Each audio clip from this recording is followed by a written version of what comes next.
What's up all you wonderful cripples and non-cripples out there? Welcome to my channel. My name is Daz Bartley and this is...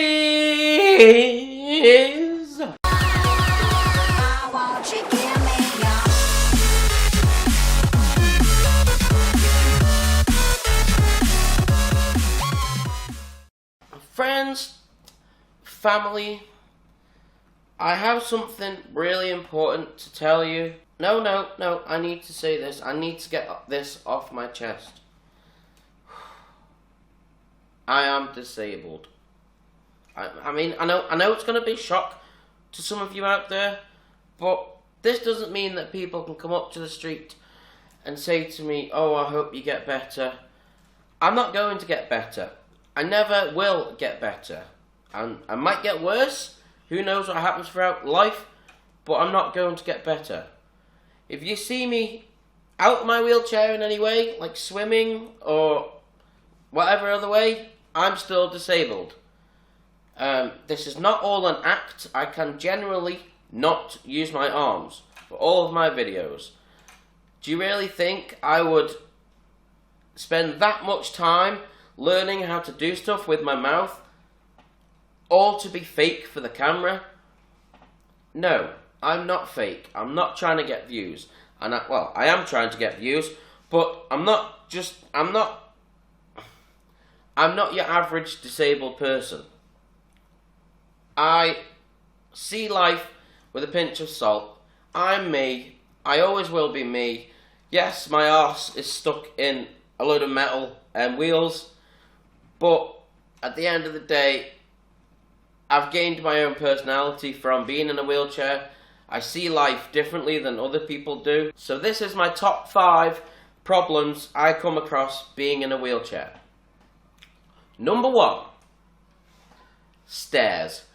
They are my worst goddamn enemy ever. I hate stairs. Number 2, arrogant people.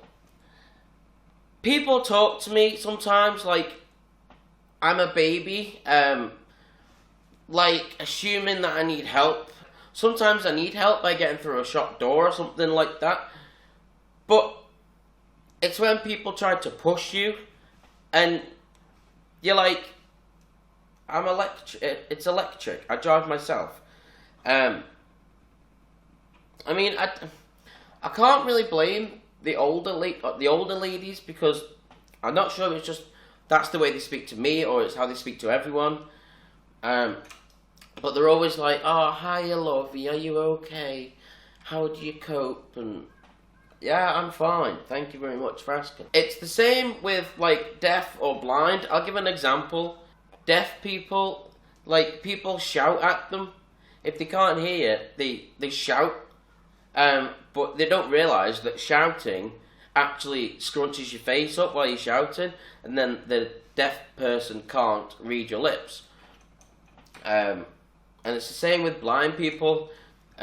Like, people will grab someone's arm, blind person, oh, would you like to show me to the chair? And it's like, no, let me ask you to guide me to the chair. It's just, people need to think before they open their mouth. This is not aimed at anyone in particular, it's just my life experience and a blind person's perspective and a deaf person's perspective. People treat us like third-class citizens, and we are not third-class citizens. We are probably above you. We get to go in front of you in queues in quite a lot of places. Tesco's, we have our own parking space. Queuing in places. You usually get to go first in the queue. Me, personally, I get on a bus, and the driver's like, oh, let me get him on first. And I'm just like,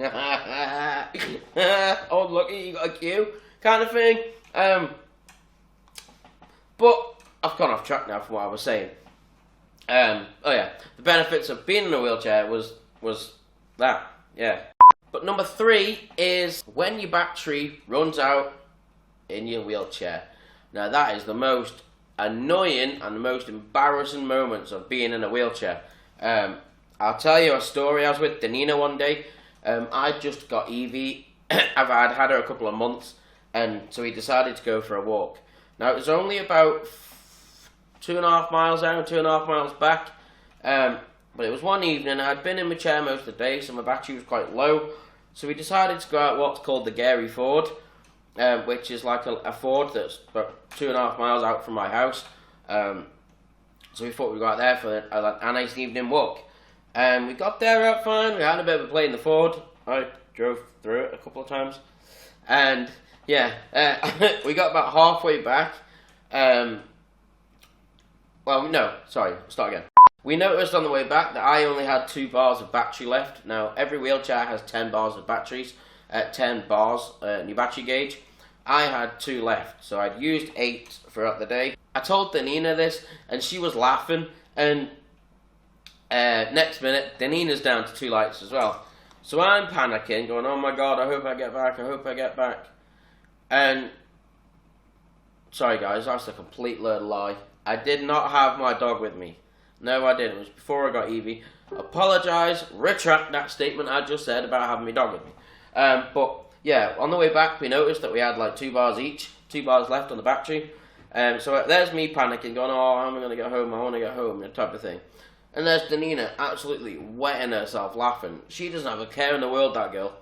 And anyway, we got past the film studios, and we were nearly in Ramsey, probably 10 minutes away from Ramsey, where I live. And anyway, my battery finally dies. It just stops, nothing works, no lights work. And it was about this time last year, actually, so it was getting dark by about 8 o'clock. It was about 7:30, 7:45 then, and I was panicking because it was like a country road, so there's no street lights, and Danina had lights, but of course she had no battery left neither. So anyway, I was panicking, so I breaks down. Next minute, Danina drives past me, wetting her pants, like proper hysterically laughing. She gets about 100 yards down the road and she breaks down as well. And we both came out with no phone. She had 1% battery on her phone, so she went to try and ring where she lives to come and pick her up. And her battery died as well. So we were kind of stood there going, oh shit, what's going on here? But and then I thought, oh, there's a bike. There was a cyclist coming up. So we were like, excuse me, and because my arms don't work, I can't exactly can't weave and flag them down and that. So I ended up going, excuse me, mate, and he just cycled straight past me. What made it worse was he gave it a little bit of a grin, like, as he was cycling past. He had his headphones in, so he didn't really know what was going on, but it was so annoying. Luckily with my chair, though, if you leave it a good 5-10 minutes, once it's dead, it will give you try to turn it on again, it gives you a bit more power. It's almost like a backup battery type thing. But anyway, I had enough battery to go about 200-300 yards and to a house. We managed to knock on the door. We managed to use their landline, which is amazing. Thanks for that. And anyway, I ring the company where Danina lives. Anyway, they come to pick Danina up. I was willing to get a taxi back, but they ended up picking her up and dropping her off and coming back to get me. So, yeah, that was an awful night. That was. Number 4 is cinemas. Now, I don't know what it's like in the UK, but over here we only have 2 cinemas, and I can only get in 1. And unfortunately for me, the cinema that I can get in is they're all like kiddie films and like likes of Ice Age, and they're not like really horrors or any other normal movie that comes out, so to speak. So I'm restricted to what movies I can see in the cinema. I don't know what it's like in the UK. It's probably a lot better, but over here it's like 20 steps, and I think there's then some more steps inside. I did go in it once when I was at school. There was a school trip, and they organised the fire brigade. This was so embarrassing. They organised the fire brigade, right, to lift me out of my chair, up the steps like a fireman carry, and then sit me on the cinema seat. And he had to stay there for the whole movie, and there was other fire brigades outside looking after my wheelchair. It was so embarrassing. And then after the movie, I remember coming out on his shoulder, and shouting, "Where's the fire? Where's the fire? Fire! Fire! Fire!" It was so funny.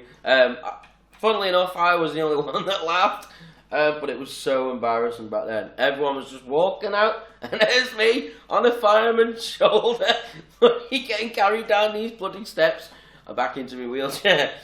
So I've got to thank them for doing that, so I could go and watch the movie with the school. But they could have picked like the other cinema. Do you know what I mean? Just to make it easier, but. No, they had to get the whole bloody fire crew out to help me up these bloody stairs. It was so, it was horrible. Number 5 is being told what to do. I've said this in a previous video that my life is basically evolved around carers. I've tried to make it as less like that as possible, but at the end of the day I still need care, so to some extent it does revolve around carers. Like being told when to go to bed, being told when to get up in the morning. I mean, I can't fault it really because it was either 10 o'clock or 6 o'clock. And I wasn't going to pick 6 o'clock. I'm 25 years old, do you know what I mean? But yeah, being told what to do is that really annoys me. But I've been able to live in my own flat, in my own house for nearly 5 years, so it's a bonus. So it must be working. It's just a pain being told when to go to bed and being told when to get up. So, yeah. Anyway, if you like this video, please give it a like, share, and subscribe. Even if you didn't like this video, please give it a like, share, and subscribe. And thank you very much for watching, and I will see you in the next video.